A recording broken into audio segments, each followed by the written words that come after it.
Muito boa noite, o Elas Ensinam está no ar e continuamos no ao vivo, porque o ao vivo é mais gostoso, né? Boa noite, Nanda! Boa noite, galera! E você que ainda não está seguindo o nosso canal do YouTube, vai lá correndo, @ElasEnsina. Boa noite, Dani! Boa noite meninas! Boa noite! E aí, Dani, como é que tá aí, Belgrado? Ela hoje tá toda lá, Natasha, de Vamp, né, Dani? Toda trabalhada na rendinha. Gostei. Gente, Arrasou. hoje aqui, o assunto é sério. Temos a honra de receber a renomada doutora Genevieve Coelho. Ela é ginecologista, especialista em reprodução humana. Hoje o assunto aqui é ótimo. Então, doutora, seja muito bem-vinda. É um prazer ter você aqui com a gente. O prazer é todo meu, né? É um prazer estar aqui falando nesse programa dedicado para as mulheres. Então, é sempre bom falar sobre temas sobre reprodução humana, fertilidade, preservação da fertilidade. Doutora, só levante aqui o microfone para... Vá. Alane, ajude aqui, não tem problema. Licença. Tá bom? Tá ok aí? Tá bom pra sua altura? Tá. Ótimo. É isso aí. Doutora, eu já vou logo começando com a pergunta que eu vejo. Eu tô ali também, quase chegando nos... Sou muito nova, né? Mas eu percebo que minhas amigas também, que estão assim nos seus 35 para frente, ainda não estão pensando em engravidar. E aí, muitas mulheres com problema de infertilidade. Eu quero saber por que hoje parece que tem tantas mulheres assim. Qual o problema que está acontecendo? Ou as mulheres que estão deixando para engravidar muito depois? Eu acho que, na verdade, não é que existem mais mulheres inférteis, e sim porque houve, né, ao longo desses anos, uma mudança de paradigma para a mulher. Pelas conquistas a nível de trabalho, representatividade na sociedade, no mercado de trabalho. Então, olha nós aqui, né, um programa para as mulheres, porque cada vez mais as mulheres estão inseridas, né, tanto na economia, no trabalho, na medicina. Então, a gravidez ficou em segundo plano. A constituir família virou segundo plano. Então, eu sempre digo, minha avó teve minha mãe com 19 anos, minha mãe me teve com 26, e eu tive minha filha com 35. Então, olha só, nós somos o fruto disso. Então, o principal problema é esse, é que estão postergando a fertilidade, a gravidez, e com isso começam a apresentar doenças, patologias, que vem justamente da mulher que menstrua, patologias como endometriose, mioma, elas acabam sendo mais susceptíveis entre os 30 e 40 anos. Então, nós vamos ter dois fatores. Vamos ter a idade associado a essas doenças que têm uma incidência maior nessa faixa etária.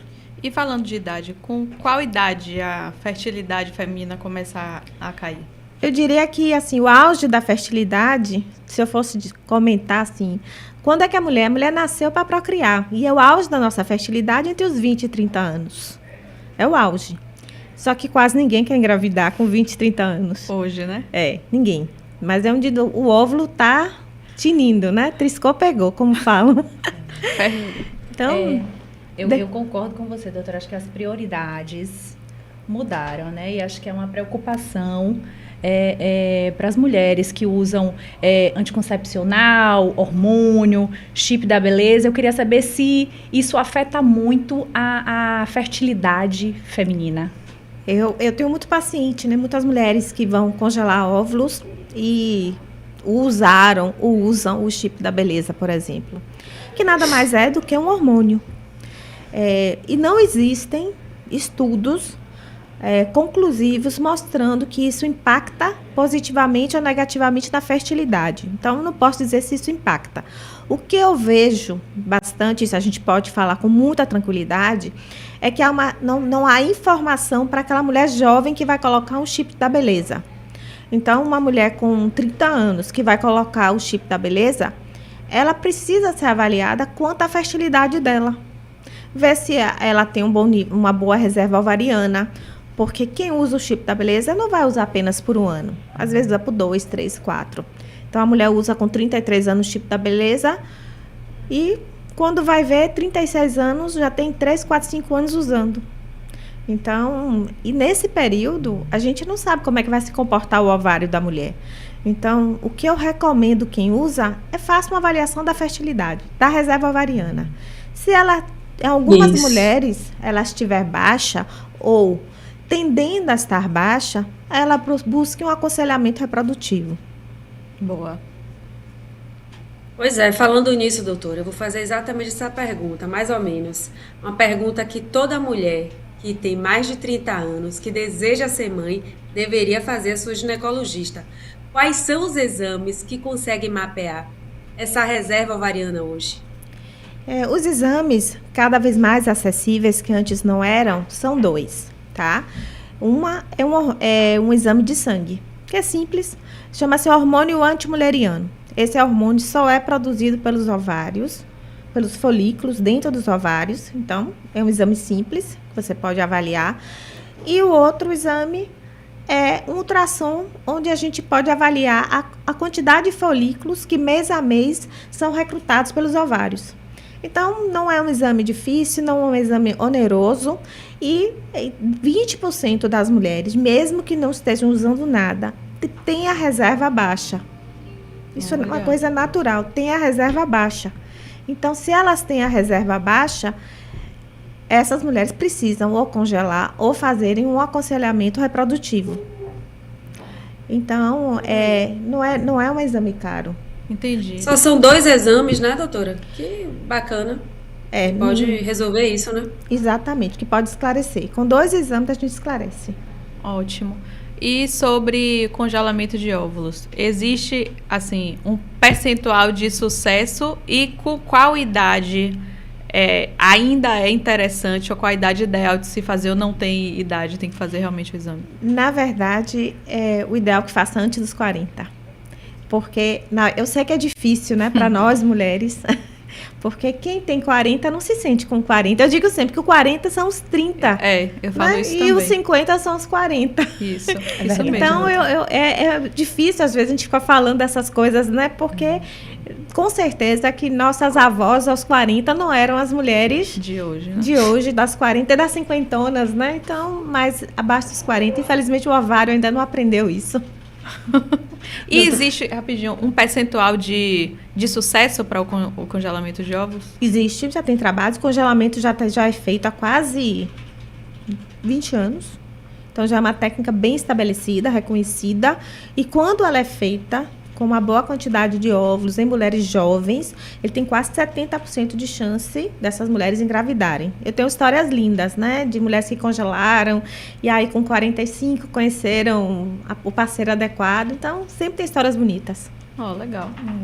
E o processo, doutora, do congelamento de óvulos é um processo doloroso, arriscado? A mulher pode ganhar peso? Então, isso é uma pergunta interessante, que todo mundo acha que reprodução, existe esse mito. Hormônio, reprodução, a mulher engorda, a mulher incha, é terrível, né? Isso tem um mito, eu acho que esse é um mito que já vem, antigo, e eu tento sempre quebrar essa realidade, porque eu digo assim, gente, a medicina avançou bastante. Nessa área, eu diria que é uma das áreas que mais avança. E hoje em dia ninguém engorda, Eu tenho muita preocupação em cuidar disso. Porque eu digo, quem vai fazer o congelamento é uma mulher sadia. Então, ela quer sair, ela quer entrar e sair bem. Então, é bem tranquilo. São 10 dias de medicação, depois a gente retira os óvulos por ultrassom transvaginal e no dia seguinte ela volta à atividade cotidiana dela. Doutora, deixa eu lhe perguntar uma coisa. Em termos de valores, lógico, você não vai dizer assim, é tanto. É muito caro, doutor, uma mulher fazer esse processo? Eu diria que hoje, cada vez mais, está mais acessível. É outro mito que a gente estava falando, né, de mitos na reprodução.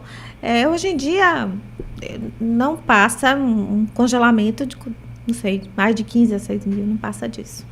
Aí, ela deu até já uma média, tá vendo? Mais ou menos uma média, é bom. Sim, é uma Agora, média. doutora, uma média, bacana. Porque muita gente tem curiosidade, né? Acho que é uma... Não, o povo acha que é uma valor fortuna até hoje. inalcançável. Já me falaram isso, sempre falam. Pois é. Então, agora esses óvulos congelados, eles têm prazo de validade? Não. Você pode usá-los quando você quiser, pelo tempo que quando quiser.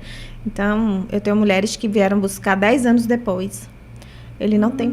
Ele fica nitrogênio líquido, né? Então, ele não tem prazo. Então, obviamente, a gente não aconselha que a mulher passe dos 50 para tentar engravidar. Mas não tem prazo de validade, não. Agora chega, doutora, paciente assim, chega? Chega, porque, como eu falei, tem histórias, né? Cada paciente, cada casal que chega lá tem uma história por detrás. Então, eu tenho casais, por exemplo, que eram namorados de infância, se separaram, cada um teve um filho com parceiro, se separaram, depois se reencontraram, e aí, chega aos 49, eles querem ter um filho juntos. Olha. Então, eu me lembrei de Cláudia Raia, não sei se foi nesse processo, mas assim, recentemente ela teve um bebezinho, né? E aí... teve um bebezinho que a gente não sabe exatamente, quer dizer, sabe, mas foi por técnica, provavelmente, porque é muito difícil uma mulher depois dos 50 engravidar espontaneamente, né? Só porque nós já estamos quase na menopausa, no final já. Mas é possível, né, doutora? Por técnica de reprodução assistida, sim, é possível. Tá vendo? Eu tenho pacientes de 52 grávidas, entendeu?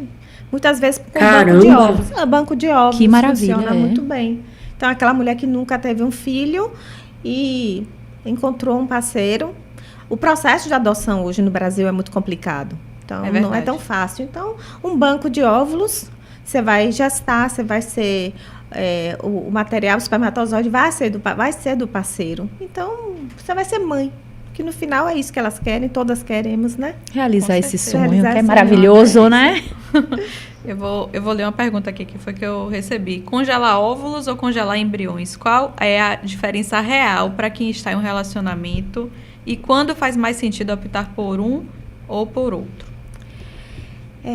Se você estiver num relacionamento já, né, sólido, sempre é melhor congelar o embrião, porque o embrião são múltiplas células. Se eu for falar do ponto de vista técnico, nós vamos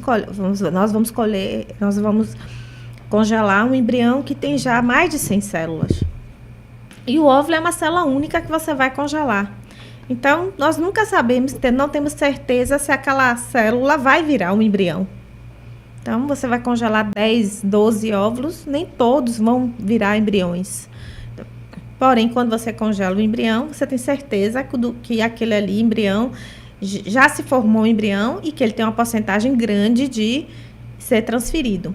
E, por outro lado, o óvulo, você nunca sabe o espermatozoide, o sêmen, a qualidade do sêmen do parceiro. A gente fala muito da mulher, mas tem um fator masculino. Então, se não for um sêmen de boa qualidade, ou se for um segundo casamento, uma pessoa vasectomizada, nem todo óvulo vai virar embrião. Então, se for para escolher, estando numa relação, é embrião. Doutora, agora, vacina contra a Covid-19. Muitas mulheres têm medo de tomar essa vacina porque não sabe se vai causar algum risco real para o bebê, para a mulher, alguma síndrome. Isso existe, doutora, ou não tem nada a ver, é mito? Na verdade, eu sempre digo que medicina não é uma ciência do agora. A vacina veio em 2020, 2021, na verdade, né? Final de 2020, 2021. Então, 4 anos para a medicina, principalmente para a vacina, é um tempo pequeno para a gente poder dizer alguma coisa com segurança. Eu sou uma pessoa muito pragmática nesse ponto. Eu só gosto de dizer aquelas coisas que eu tenho certeza. Então, nesse momento, eu não posso nem afirmar, dizer sim nem não. Então, eu acho que o futuro nos dirá. É verdade. Agora, doutora, essa era aí de mundo fitness, a preocupação danada que nós estamos vivendo com a beleza, com o corpo e tal, muita gente aí fazendo jejum intermitente. O jejum intermitente pode afetar a fertilidade feminina? Já que você falou do jejum, vou falar também do Monjaro. Das canetinhas. Canetinhas. Acho que acho que falar das canetinhas, é verdade. Do jejum, eu acho que entra tudo, né? Na verdade, o que afeta é que quando você faz o jejum, quando você usa as canetinhas, ocorre uma coisa. A gente tem uma perda nutricional incrível. Então, se você dosar uma vitamina B12, uma vitamina D nessa mulher, você dosar o ácido fólico, tá tudo muito baixo. Porque você perde, porque você não come, você não se alimenta adequadamente. Então, você está desnutrida. E uma mulher, para gestar, eu digo sempre que o corpo protege a mulher. Então, se a mulher está muito magra, muito desnutrida, ela vai ter dificuldade em engravidar ou até de segurar esse bebê. Porque nosso corpo tem que estar redondinho de nutrientes. Então, é mais nesse sentido, entendeu? Entendi. E é mito ou verdade que existe idade limite para ter um segundo filho? É mito, né? Acho que quando você tem que decidir por causa da idade, né? Você tem essa coisa da idade, da reserva ovariana. Então, infelizmente, nosso relógio biológico não para. Então, eu sei que muitas vezes você tem um filho, você está se recuperando, porque hoje em dia a mulher trabalha, a mulher tem tanta responsabilidade, então emendar às vezes 2 filhos é complicado.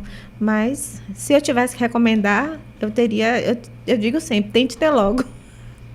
Doutora, porra. Doutora, você falou aí que as mulheres fazem os exames e tal, e os homens também nunca investigam, né? Que a mulher fica ali, às vezes está demorando ali de engravidar. E o problema é que o homem teria algum, como você falou, tem 2 exames aqui, teria algum exame para os homens, para ver se tem algum problema, né? Porque primeiro que eles não gostam de médico, né? Falar de exame piorou. Então, assim, eles também têm que fazer, né? Para ver, porque ali a bichinha tá agoniada. Às vezes não é a mulher, às vezes pode ser o homem. Exatamente. Na verdade, para o homem é muito simples. É um exame, um teste seminal, que nós chamamos de espermograma. Então, é um espermograma simples, qualquer laboratório faz. Só o espermograma já faz o diagnóstico para o homem, né? Porque ele, pelo número de espermatozoides, então você já classifica se ele vai ter dificuldade, se ele tem alguma patologia, e a depender do que encontrar, você pode evoluir a investigação. E eu sempre digo, a infertilidade é um problema do casal. 50% a mulher, 50% o homem. Obviamente que a mulher tem um ônus maior, porque a gente tem um relógio biológico, que o homem não sofre, né? Não tem essa faca no pescoço, como a mulher. Deixa eu só, não sei quem é que vai perguntar, mas estamos aqui com 100 e poucas pessoas ao vivo. Obrigada, pessoal, pela audiência. Aqui, o pessoal manda a pergunta por aqui. Marcelo Bastos Martins, quais são todas as etapas do congelamento de óvulos? Quero saber o passo a passo. Marcelo quer saber tudo. Ajuda Marcelo aí, doutora. O passo a passo, viu, Marcelo? É o seguinte, é muito simples, na verdade. São 10 dias de medicação. Nesses 10 dias que você vai usar uma medicação que é injetável, subcutânea, vai ir 2 ou 3 vezes na clínica fazer uma ultrassonografia para avaliar o crescimento dos folículos e, em seguida, a coleta dos óvulos, que é feito com sedação, por ultrassom transvaginal. A gente vai aspirar esses óvulos, você vai ficar 1 hora, 2 horas na clínica no máximo e depois volta para casa. Então, assim, o passo a passo, ele é muito rápido e tranquilo. E, novamente, né, salientando, não engorda, não incha. Não engorda, não incha. Agora, doutora, você tá falando isso, mas quando eu já vi algumas mulheres, influenciadoras também, quando estão fazendo esse processo, parece que dá uma inchada, assim, tipo corticoide. Tem isso também? Olha, o processo reprodutivo é um processo, quem passa por ele, a gente trabalha com isso eu trabalho quase 20 anos, é um processo que envolve um estresse emocional muito grande. Ele envolve porque é desejo, é sonho, né? Você não está trabalhando com uma coisa só médica, você tá envolvido ali com um casal.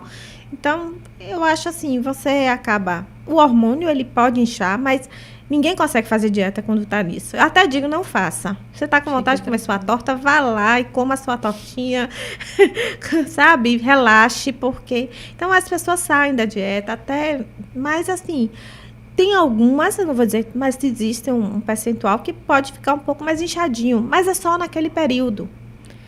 Obviamente que E se você engravidar, logo no início da gravidez, você vai usar um aporte hormonal. Esse sim, nesse período que está grávida, pode inchar mais um pouquinho, mas por causa dos hormônios que nós damos associados aos hormônios da gravidez. Certo. Então, ocorre, mas eu sempre digo, é porque quem faz o tratamento, até é recomendado, né? Todo mundo sai da dieta, para de malhar, que é outra coisa que tem que acontecer, infelizmente. A única coisa que eu digo é que durante a estimulação do ovário, que são esses 10 dias, eu peço para não fazer exercício físico intenso, de intensidade, de impacto. Certo.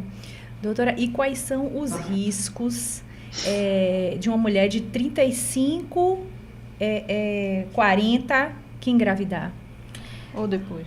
Depois, quais são os riscos? Depois dos 40, hoje em dia, do ponto de vista da infertilidade, da reprodução, sempre é aquele mito, né? Depois dos 40, eu tenho medo de ter uma criança com problema, com alguma alteração genética e tal.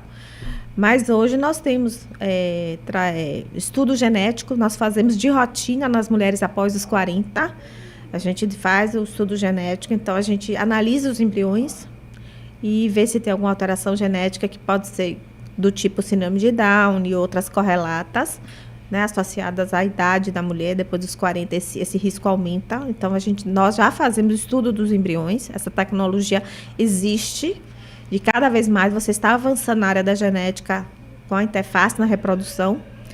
Então, e a gravidez. Então, aí que é importante. Uma mulher depois dos 40, quando engravida, ela tem que engravidar com baixo peso, ou seja, não ter sobrepeso, se tem doença hipertensiva, controlar a pressão, a alimentação. É uma mulher que tem que ter mais cuidados durante a gestação, porque é nessa faixa etária que ocorre mais a pré-eclâmpsia, a diabetes gestacional. Então, existe hoje em dia, até os próprios obstetras, eles sabem como contornar, porque cada vez mais mulheres engravidam depois dos 40, né? São muitos detalhes, né, doutora? Eu engravidei com 27 anos e no finalzinho da minha gestação eu tive diabetes gestacional. Ela pode acontecer em qualquer idade, mas ela é bem mais comum depois dos 40. Eu também tive diabetes depois gestacional. Depois dos 40, né? Depois dos 40 ela é mais comum. Na época eu estava morando em Minas e aí realmente eu comia muita besteira, assim, tipo churros, pão de queijo, refrigerante, comia de tudo. E aí meu marido na época, tá vendo, você ficou exagerando e tal, olha aí, morrendo de medo do bebê nascer, né, com algum problema de diabetes, alguma coisa. Mas aí minha médica na época falou, não, Dani, tenta dar uma reduzida agora e vai normalizar. Quando ele nascer, vai ficar tudo normal, tanto você quanto ele, não se preocupe. Mas dá uma segurada no doce agora que é melhor. A grávida ela tem que segurar o doce e o sal. Porque o sal também, por causa das pré-eclâmpsias, né? A pressão. Então, são duas coisas que a grávida tem que realmente segurar, o doce e o sal. E o peso, né? Pois é. Eu engordei 17 quilos na época, foi luta. Se você engorda até 12 quilos, o risco de diabetes gestacional cai bastante, né? Ele corre mais quando você ganha muito peso também. Então, Agora eu recebi uma pergunta aqui, doutora. Tem algum sinal que o nosso corpo dá e a gente ignora, mas que pode indicar dificuldade para engravidar? Olha, o corpo, na verdade, um casal que tem mais de um ano, casal jovem, abaixo dos 35 anos, isso é uma classificação da OMS, eu já vou até orientar as pacientes. Então, se você tem mais de 35 anos, menos de 35 anos, e já passou um ano com seu parceiro e não está engravidando, só esse sinal já é suficiente para você buscar um aconselhamento reprodutivo. Depois dos 35 anos, até os 38, eu esperaria uns 6 meses para tentar engravidar. Se não consegue engravidar, buscar um especialista. E toda mulher, depois dos 38, 39, eu acho que se pensa em engravidar, procura um especialista, não porque vai fazer necessariamente um tratamento, mas para ver qual o potencial reprodutivo do casal. Tá? Então, seria assim, mulheres jovens, abaixo de 35 anos, um ano, não está conseguindo, busca um especialista para orientar. Que às vezes são pequenos ajustes. Quem me conhece sabe que eu não sou assim, de chegar e dizer, não, você tem que fazer fertilização, não. Eu sou bem ponderada. Eu vejo aquele casal, analiso todos os aspectos, e aí eu digo, não, você pode tentar até para um coito programado, ou uma inseminação. E a fertilização in vitro realmente para aqueles casos que precisam. Agora, doutora, a gente fala muito, desculpa, Gabi, a gente fala muito nessa preocupação, porque os óvulos vão caindo, né, da mulher e tal, a quantidade, e existe a idade limite também para o homem, ou não? Ele, 70 anos já está podendo fazer filho? Olha, eu tenho pacientes 70 que chegam, mas a qualidade do espermatozoide hoje não é todo homem de 70. Eu diria assim, quem engravida depois de 70 é uma quantidade muito pequena. Então, hoje os estudos mostram que depois dos 50, os homens, a idade masculina também interfere na fertilidade. Então, por exemplo, existe já estudos que mostram que homens com mais de 55 anos, existe uma incidência maior de crianças com autismo. Entendeu? Isso é um dado importante. Aí, ó. Então, isso ocorre. E de onde vem, ninguém sabe. Ninguém sabe. Talvez, na divisão celular, alguma coisa ali no processo de envelhecimento do homem. Então, hoje se sabe. Aquele mito, esse seria outro mito. Que qualquer homem, não. O homem também tem seu limite. Seria os 50 anos. Peraí. YouTube aqui. Fernanda Espinosa. Doutora, fala um pouco sobre ovodoação. Ovodoação. A gente usa muito a ovodoação. É uma técnica que eu diria que 30% das clínicas de reprodução humana no Brasil fazem ovodoação. Em países como Itália, Espanha, a Sérvia que está... Né? Aí, ó, são países que estão envelhecendo. Então, eu diria que ali quase que 50% dos ciclos de reprodução assistida são por ovodoação. Porque...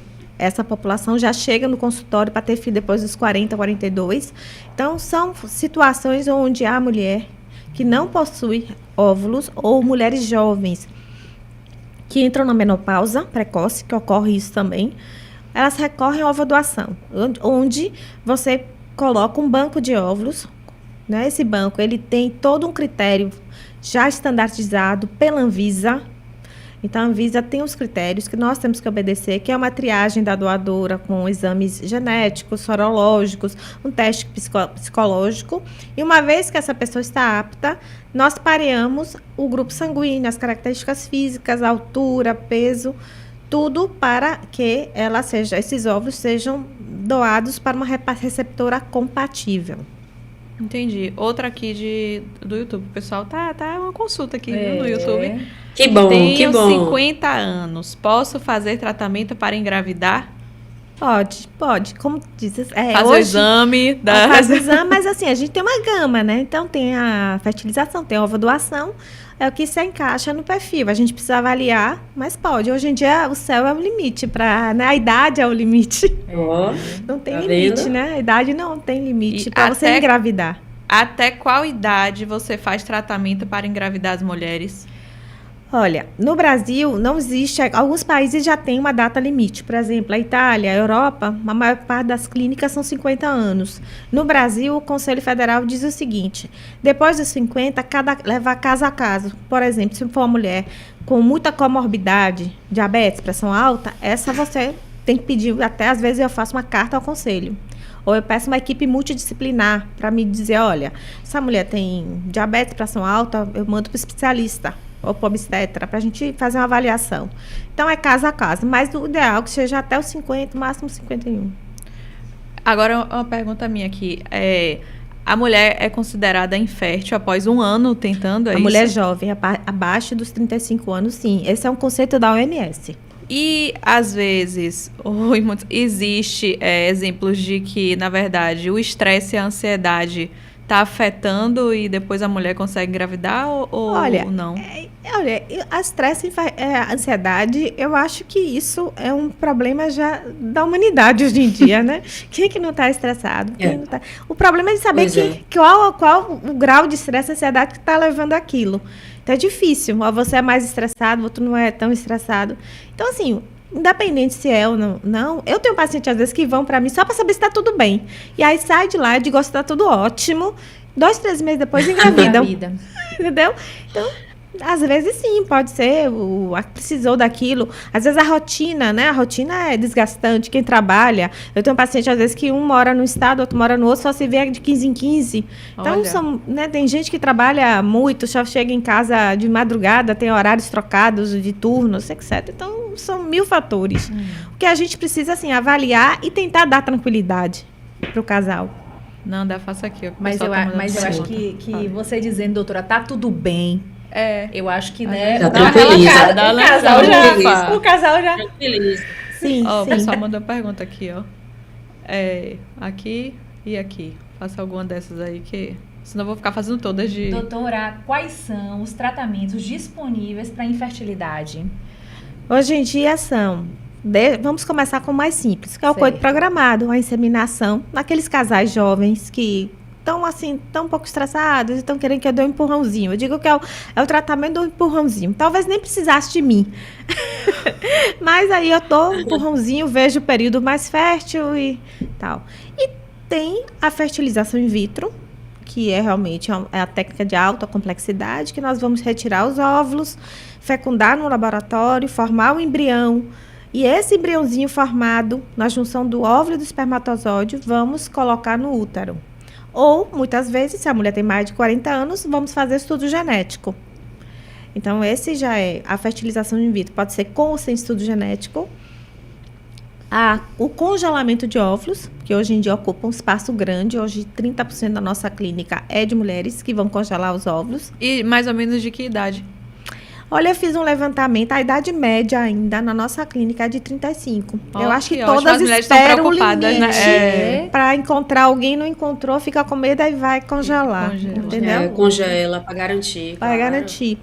E tem a ovodoação, que fazemos também, congelamos ovodoação naquelas mulheres que já chegaram, que não têm óvulos, ou menopausaram precocemente. E tem muitas vezes que estamos agora congelando espermatozoides, sêmen de homens, porque você sabe que as mulheres usam chip da beleza e os homens estão usando também, né? Também. Então tem alguns casos. Tem alguns casos. Ô, doutora, e as baianas estão congelando muitos óvulos? Ainda não, viu, Nanda? Ainda não, mas eu diria que comparada quando eu abri a clínica há 15 anos, já teve um aumento considerável. Porque o grande problema do congelamento é que ainda não é acessível a toda a população. A fertilização in vitro, na verdade, não é acessível a toda a população. E aí, outros estados, como Minas, né, São Paulo, Rio de Janeiro, e o Sul, eles têm... o serviço público oferece já a fertilização in vitro dentro do SUS. No Nordeste, ainda nós não temos. Na Bahia, nós não temos isso. Sim. Porque até um conceito que dizem, mas fertilização é um luxo. E eu vou dar um número aqui que eu gosto, assim. Você vê a nossa população aqui no Brasil, o Brasil está em decréscimo populacional. Nós estamos agora com um crescimento na taxa de natalidade de 1,6. Então, em breve vamos chegar à Itália, à Sérvia. Exato. Vamos ter uma população mais velha, idosa, né? Exato. Vamos ter então, e tudo isso tem um impacto a nível econômico, né? Social. Então, eu acho que ainda não há um despertar das políticas públicas nessa área, mas eu acho que deveria se abrir, porque a gente tem muito paciente que chega lá pedindo. E muitos não começam por falta de condições, assim, de diversas classes sociais. Isso é outro mito, né? Que só quem pode pagar. Eu tenho um paciente de todo o interior da Bahia, de cidades, às vezes eu descubro a geografia da Bahia com os pacientes do interior. Cidades, assim, pequeníssimas, que vão lá, 12 horas de distância, sabe? Tem uma pessoa aqui que existe, justamente falando sobre isso, existe algum programa que possa ajudar mulheres com poucos recursos para fazer o tratamento com você? Olha, a gente tem um programa de baixo custo lá, porque nós implementamos, até porque eu vi que havia a necessidade disso, por uma questão social. A gente sempre quer fazer um trabalho social e é uma coisa cara, eu entendo isso. Por isso que eu voltei a dizer, porque não existe na Bahia nem no Nordeste. Então, existe essa demanda reprimida. Por exemplo, eu tenho colegas que fazem um ambulatório de reprodução humana no Hospital das Clínicas, na Irmã Dulce. no próprio Hospital da Mulher. Então, todos eles vivem me pedindo, olha, eu tenho um paciente que chegou aqui com endometriose grave, eu tenho um paciente que chegou aqui com baixa reserva, o marido não tem espermatozoides, e é um casal que quer, entendeu? Então, eu consegui abrir esse programa de baixo custo. Que bom. Que a gente consegue contemplar, a gente tem tem um critério, né, de seleção, que o pessoal do financeiro já tem ali, e aí a gente consegue encaixar eles nesse programa. Então, ó, Fabiana, Bacana. você tá aqui fazendo várias perguntas, eu fiz todas, porque eu vi que você vai lá na clínica, viu, atrás da doutora Genevieve. Hoje, Isso olha, aí. nós temos vários médicos, viu, pessoal, na clínica, e todos bem formados, todos foram treinados por mim desde que eu abri a clínica, então a equipe é muito legal. Onde é que a gente te isso, encontra, eu ia falar doutora? isso. Onde Diga é a sua que a gente clínica, te encontra? doutora. @IVE Reprodução Humana. Fica onde? Fica na Avenida Paulo VI, Olha aí, facinho, viu? No coração da Pituba. no coração da Pituba. Ó, Paulinho Santos aqui, ó. Paulo Vitor e Valquíria de Gandu. Oh. Iniciamos este ano e estamos bem seguros nas mãos da doutora Genevieve. Olha, recomendando. Olha, que maravilha. Obrigada, Paulo. Bacana. Paulo, ele é radialista, viu? Eu disse a ele que qualquer hora dessa, quando eu for em Gandu, eu vou dar uma entrevista na rádio dele. Aí, tá vendo ó. que eu lembro? Tá vendo, Paulo? É você, Dani. Muito Eu vi que bacana, você- doutora. Isso. A doutora falou de endometriose. Quem recebe esse diagnóstico, doutora, a endometriose é uma sentença de infertilidade? Nem sempre, dependendo do grau da endometriose. Então, os graus mais avançados, sim. E aí eu volto novamente, assim, aqui na Bahia, novamente, a endometriose, ela tem um diagnóstico difícil. Porque você, para fazer o diagnóstico, ou a mulher tem uma história muito rica, com dor durante a menstruação, dor durante a relação sexual, aí você consegue fazer o diagnóstico, mas naquelas endometrioses silenciosas é muito difícil. E, às vezes, o diagnóstico é não conseguir engravidar. E para você fechar o diagnóstico, você necessita fazer um ultrassom ou uma ressonância. E um ultrassom específico, que é com preparo intestinal, etc. E que, novamente, o SUS não faz.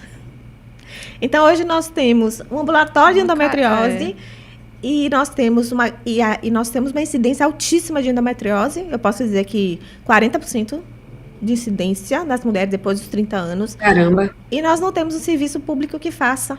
Temos um ambulatório de endometriose, né, no Hospital da Mulher, mas para fazer esse ultrassom é difícil. Eu acho que tem um lugar ou dois que fazem, é difícil e as filas são imensas.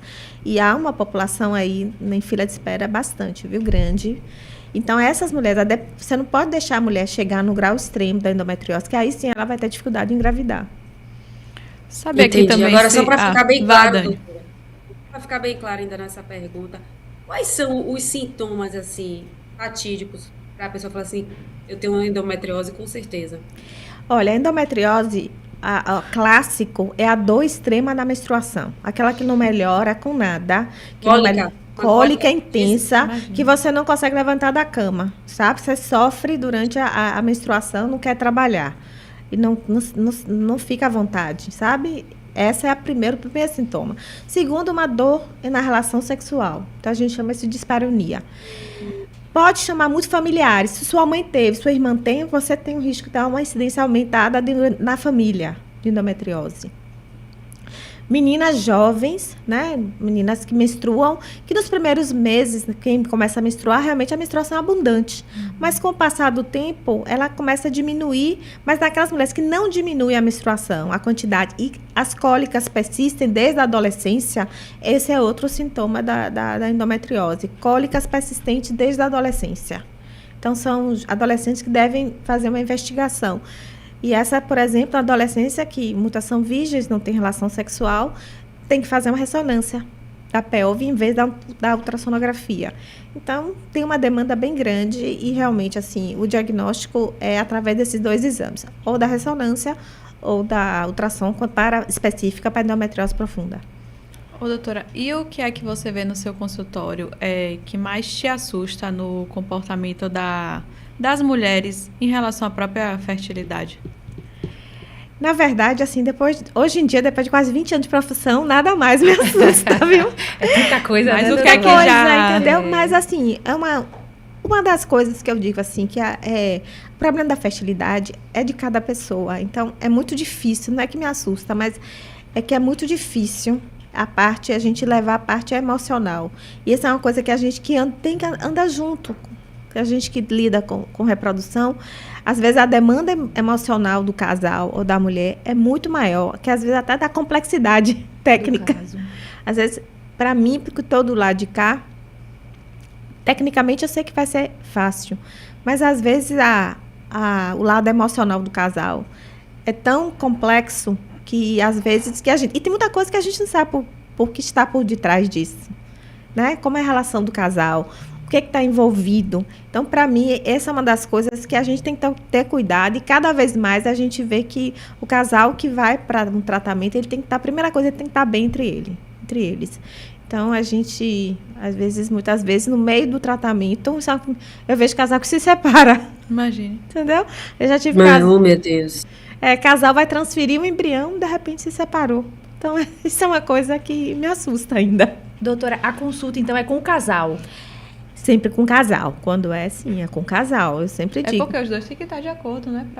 Tá de acordo e tem que caminhar juntos. Apesar, a mulher vai ter o fardo maior da medicação e tudo, mas eu acho que o homem tem que participar, né? Então, é sempre interessante. Obviamente, eu não vou esperar que todas as consultas que o homem vá. Mas, sim, a primeira consulta eu gosto que seja o casal. Se na primeira consulta o homem não pôde ir, faz uma segunda consulta, ele esteja presente, entendeu? Não precisa estar em todas, mas eu acho que tem que ter um consenso. Entendi. Vai fazer uma pergunta? E quem tem ovário policístico? É muito difícil engravidar? Não, o ovário policístico é uma patologia relativamente fácil de engravidar, não é? O ovário policístico, ele é mais difícil quando ela vem associada à endometriose, essas coisas, porque às vezes caminha tudo junto. Mas o ovário policístico o importante é você fazer essa mulher ovular, porque esse é o problema do ovário policístico, as mulheres não ovulam. Então, uma vez que você consegue fazer com que elas ovulem, fica fácil. E para isso, muitas vezes, as mulheres têm sobrepeso. Então, ela é um conjunto de fatores. Então, elas têm que mudar a dieta, melhorar a alimentação, porque às vezes só isso elas voltam a ovular direitinho. E quando não consegue, a gente entra com medicação, mas eu diria que dentro das patologias, uma mulher com ovário policístico jovem, se ela cumpre direitinho a rotina, a dieta e tal, é mais fácil. Ótimo. É mito, já está finalizando, é mito que, vamos supor, eu tô na dúvida se eu quero ter o segundo filho ou não, já tive o primeiro. Aí todo mundo fala assim, não, já teve o primeiro, tá tranquilo. Ou não, tá na dúvida, congele óvulos. Tá na dúvida, congele óvulos. É tranquilo, eu já tive, eu mesma digo. A gente nunca sabe, porque a reprodução ainda é um mistério. Que se a gente disser que sabe tudo, eu digo, não sei. Então, eu já tive paciente que fez tratamento comigo, não engravidou, e 6 meses depois engravidou espontaneamente. Então, pode acontecer. Pode, porque a ciência da reprodução ela está em constante evolução. Tem muita coisa nova que a gente está descobrindo, né? Do ponto de vista genético, reprodutivo, etc. Então, tem mulheres que engravidam logo depois do primeiro. E tem mulheres que não. Como é que a gente não tem uma bola de cristal? Então, não tem como. Então, na dúvida, se você não quer quer esperar um pouco, eu pediria para fazer um aconselhamento reprodutivo, rever como é que está a reserva ovariana. E aí, se quiser pensar no futuro ter um segundo filho, congelar o embrião, se a relação for estável, congela o embrião, deixa ele guardadinho e 3, 4 anos depois, vem colocar. Tá vendo nada, você que tá na dúvida? Eu não tô na dúvida de jeito nenhum, doutora. Eu sempre falei, eu só quero ter um filho. Se viesse menino, ver uma menina maravilhosa, beijo Nandinha, 10 anos... Não quero, acho maravilhoso, mas um pra mim tá bom demais. Dani, você tem alguma pergunta aí do YouTube? Do YouTube não, tenho minha pergunta final. Não, deixa eu só fazer uma pergunta aqui pra doutora. Virou consulta, né? Não, só é importante. Vai. Doutora, a paciente foi lá na sua clínica, fez uma tentativa, não logrou êxito, 2 tentativas, nada. Quando é que acontece, né? Quando é que você fala assim, não tem como, e aí? Vamos tentar... melhor você tentar adoção? Tem isso, doutora? Olha... Tem a quantidade assim ou não? Ela já tentou não é uma, por duas, quantidade. 3 ou não? Quando não consegue engravidar, existe um motivo. Né? E normalmente o motivo, eu sempre digo que a reprodução, nós temos 3 protagonistas. O óvulo, o espermatozoide e o encontro dos dois, que é o artista principal, que é o embrião. Então, esse embrião, nós sabemos a qualidade dele e ele vem de um óvulo e um espermatozoide. Então, nós sabemos quantificar e dizer para o casal, seus embriões não são bons. Ou esse é o problema. Ou nós temos um terceiro coadjuvante nessa história, que é o fator uterino. Se é um útero com muito mioma, um útero que tem endometriose profunda, ou seja, esse também pode ser um problema. Então, onde está o problema?